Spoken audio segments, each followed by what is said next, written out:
Uy, saan tayo kakain? Kahit saan. Sa KFC. Ayaw. Jollibee. Sawa na ako dun. Sa McDo.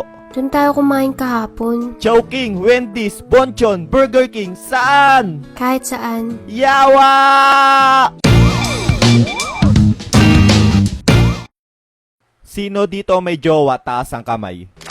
Sana all. Ba't yung iba gustong-gustong magka-jowa, no? Madalas, puro away lang naman nangyayari. Pepe, bitter, inggit. Hoy, boy Epal, study first kasi ko. Yeah. Di ba graduate ka na? Lokohin mo lolo mo. Nyak.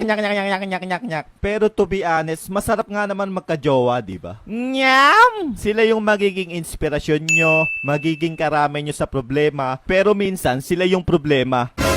Dede, joke lang. Yan kasing mga babae na yan, ang hilig mang away. Yung akala mo tatahi-tahimik at okay ang lahat. Pero maya-maya, bigla na lang, fusion! Hoy Pepe, between ka ba? Ay, bakit beb? Kasi kinang-ina ka, sino yung pinusuan mong babae ah? Hala beb, si ate yun. Pero galit pa rin ako sa'yo. Hala, bakit? Wala, trip lang kita awayin. Bahala ka dyan. Nyam, sarap.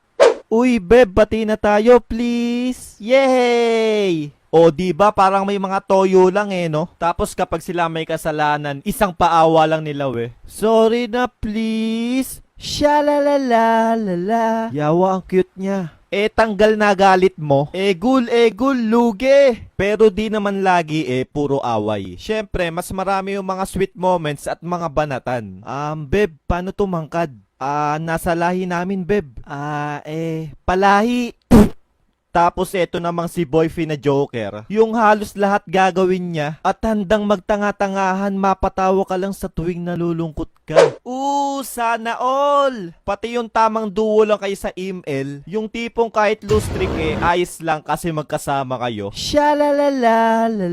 Awit kayo, masaya, kakampi nyo, kawawa, egul, lugi. Hays, ang sarap din siguro magka-jowa, no? Minsan puro away, pero madalas sila yung nagpapasaya sa atin, nagpapakilig sa betlog natin. Kaya dapat ingatan natin sila. Alagaan, magpakabait, magpakaloyal. Tulad ko. Nyak. Kaya sa mga gustong magka-jowa dyan, galaw-galaw. Ingat sa mga ghoster.